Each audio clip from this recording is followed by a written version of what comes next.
Hey folks, how's it going? Dr. Spin.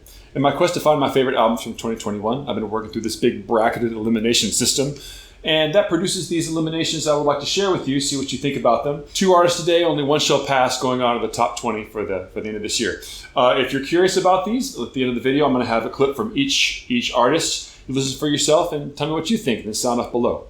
Today I'm going to be looking at Art Blakey and the Jazz Messengers, Just Coolin, versus Jeremy Cunningham's The Weather Up There. Now, Art Blakey is a legendary jazz musician. This album was just released this year. It's kind of found in some old master tapes and brought up to speed and cleaned up and releases a full album. This is an album that really could have been, if it was released in the heyday of jazz, probably a classic album, and a lot of these pieces would be pieces that jazz people would play as standards now.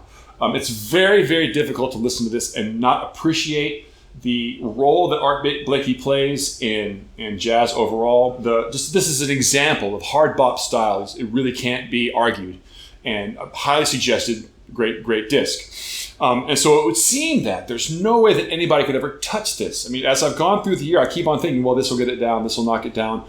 But Art Blakey has beat all these things out. Once I listen to the album, it sells itself. But let's take this in comparison to Jeremy Cunningham. Now, what's the one thing that really could take this album, put it on the next level as far as Art Blakey goes? And I think that in a way, Jeremy Cunningham kind of covers that, because Jeremy Cunningham's album here is a sort of a more contemporary jazz album, has a lot of sounds that you would think with along the lines of more 70s jazz, kind of almost like post-rock jazz mix, post-jazz, is that a thing? I don't know.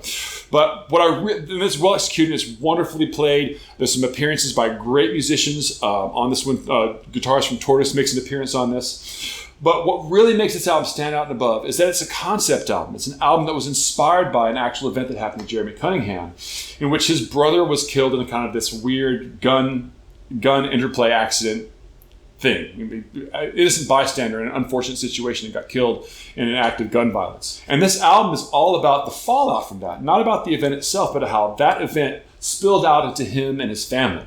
And the story is told through the music and also through these really interesting, like taped kind of field recordings in which Jerry Cunningham went out and talked to people who knew his brother and how his death had affected them. So it's really amazing, because the album is really instrumental for the most part, but the spoken word pieces tend to elevate it and give the music a lot more meaning and gives the listener a lot more potential to connect with the music at a deeper level. So this is the one piece of the puzzle that really puts this out above the Art Blakey album. As great and as classic as it is, I got to go with Jeremy Cunningham on this one, The Weather Up There. So agree, disagree, listen to the clips at the end and you tell me what you think, and then like and subscribe and share the video out with your friends. And until you see you next time, catch you on the flip side.